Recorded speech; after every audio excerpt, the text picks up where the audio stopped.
Mortarion wanders the grandfather's garden, having lost his memories, and in his mortal form. He hears crying in the distance, and he moves to help, but he comes across a demon of filth. It's Nurgle's November. This entire month will be dedicated to the Lord of Disease and Decay. Every lore video, terrain tutorial, and episode of the Greater Wog will center around Papa Nurgle. So if you have any suggestions, questions, or requests, leave us a comment and subscribe to the channel as we succumb to the joyful infections of the Lord of Decay. What is up, guys? It's the Sound Alchemist, part of Woodmine Syndicate, and today I'm back to talk about Warhammer 40K. As you can see, we are well on our way into Nurgle's November, an entire month dedicated to the god of pestilence, disease, and decay. So of course today, why not dive into some lore on one of his best known followers, and that is Mortarion, the Primarch of the Death Guard. So let's dive into this excerpt from Grandfather's Gift, and without further ado, let's begin. A demon, Mortarion thought. A demon of Nurgle. Neither the word demon nor the name Nurgle perturbed him. The plague god was his master. He remembered this, embraced in a moment of desperation. But this demon was slightly different. Mortarion had treated with these things. He had fought them. He had allied with them. They were capricious but jovial, laughing as they slew, chortling as they released their pathogens, and joyous all the more as mortal flesh blackened and ran. But not this one. This one sat with a face buried in pudgy hands, so that its features were hidden and its horns hung miserably low. The demon was so immense, its head came level with the lips of the hollow. It was powerful enough to do harm to Mortarion, should it desire. He had never seen a demon weep in this way, and his curiosity overcame his caution. "O demon," he said, speaking the O, for together with D, A, E, M, O, and N, it made 7 letters, and in 7 there was power. "Why do you cry?" The monster started. Not having heard Mortarion's approach, the demon was embarrassed to have its sorrow witnessed and endeavored to hide it, flickering away its tears of pus, clearing its throat, and blinking rheumy eyes to clear them. "You have not heard of the woe of Kugoth?" it mumbled. "Kugoth? I think I know that name," replied Mortarion. The creature cleared its nose into its hand with a long foghorn blast, then pawed the resulting mucus away from its leathery hide. It wiped its running eyes upon blubbery forearms and nodded earnestly. "Yes, Lord Mortarion, you and I have fought together many times. We are allies, you and I." "I do not recall," said Mortarion. Kugoth shifted its bulk, and the ground quaked. The demon moved its giant's head towards Mortarion. Its rotting septum quivered as it sniffed. "Ah," it said, realization overcoming its misery. "That is because it is yet to happen. It will, though. Oh, it will. Time means nothing here." That somewhat made sense to Mortarion. Beneath his forgetfulness, he knew these things as well as he knew parts of himself. "I see. In that case, then we are friends." "As much as we can be," agreed the demon. "Then tell me, why do you weep, Kugoth?" Kugoth folded his hands in his lap and stared at them.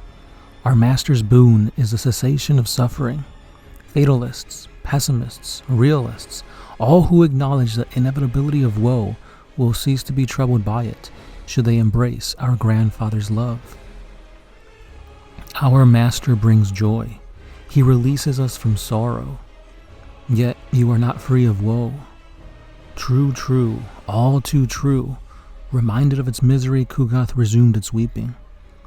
"But why?" Again Kugoth swallowed back its sorrow. "The manner of my creation. Our Lord was working in his manse. It waved one flabby paw vaguely towards the east, creating the greatest plague that would ever be known. But it was never released. I was a mite, a nurgling, a thing no bigger than your hand. I fell within its cauldron and drank it dry. So potent was the brew that I swelled and swelled, becoming what you see before you." "So our Lord hates you?" "No, no, no," said Kugoth forcefully, angered at this slight against their god. "Far from it. He loves me, and that makes it so much worse." The demon began to weep again.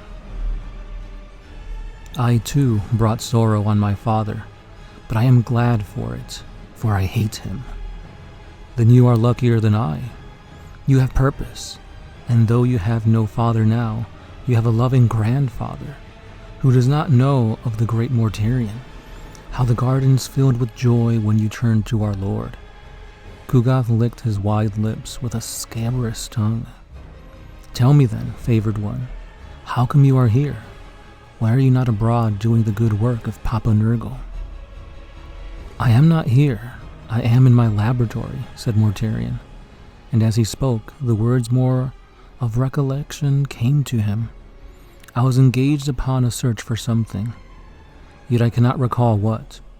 My machines overloaded, and I woke to find myself here. It is strange. I did not think I could dream anymore." Kugath clapped his hands delightfully. "You do not dream. You trifle with magic. You walk abroad in the realms of the soul. This form you wear here, it is your essence. You pass from realms of flesh to the realms of chaos. You are a sorcerer." "It is not magic, it is science," said Mortarion. "I remain innocent of sorcery. My service is performed with utmost rationality. I am in my laboratory." "Are you now?" said Kugath. "I am." "In the place they call the Plague Planet?" "Yes," said Mortarion. "A planet reformed by your will? A planet reformed by my efforts?" "Well, I disagree. You used machinery, or did you use slaves? Did you dig and pile? Did you cultivate and plant?" "No," said Mortarion. "I employ the sacred arts of numerology, for in sympathetic mathematical calculation, the form of things may be changed." "Now that sounds like magic," said Kugath. "It is not," said Mortarion. Kugath shrugged. "What of this place?" Mortarion looked around. "It is a projection of my mind, nothing more, nothing less. The full nature of Grandfather Nurgle is unknowable. This garden is too mundane to encapsulate his being. The garden is a metaphor, the attempt by a limited mind to comprehend the ineffable." "So you created it then?" "If I were real, I could not create it, but it is not real. So in a sense I did. I am real. This garden is real. If you made it, that would be magic, and you are a sorcerer," pronounced Kugath with certainty. "I am a manipulator of the warp, through the application of numerological truths." "Magic, magic, magic," said Kugath. "I will not argue with a dream," said Mortarion. "This is no dream, my friend. Tell me, do you remember your purpose here?" "I admit that I do not."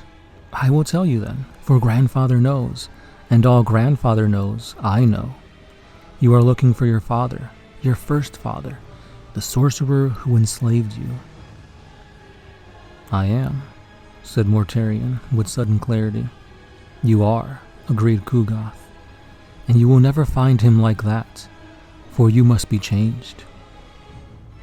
And that brings us to the end of this excerpt from none other than the novel Grandfather's Gift. So this is just a little taste of the overall intricacies of who Mortarion is as a character. A lot of people kind of just, I feel, ignore Mortarion, kind of throw him off to the side.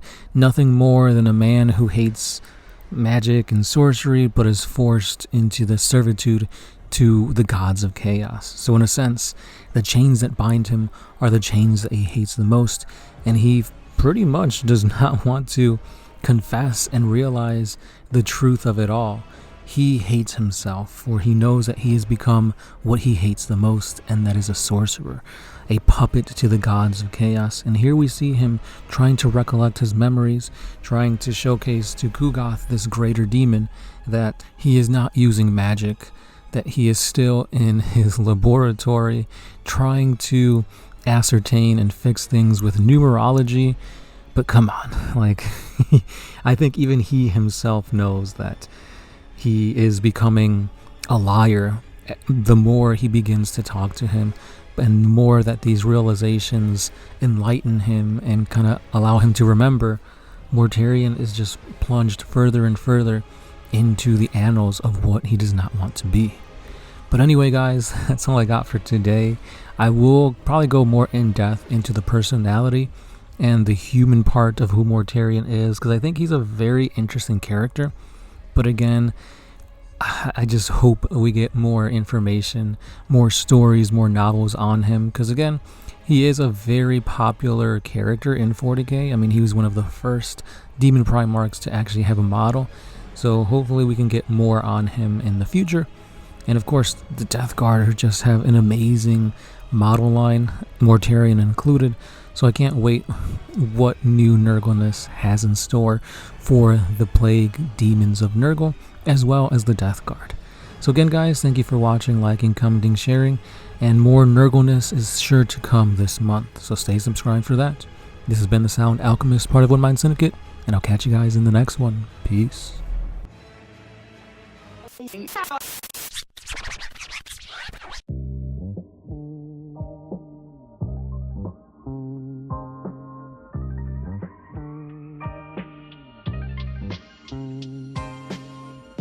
Oh, what if you could put my freedom back in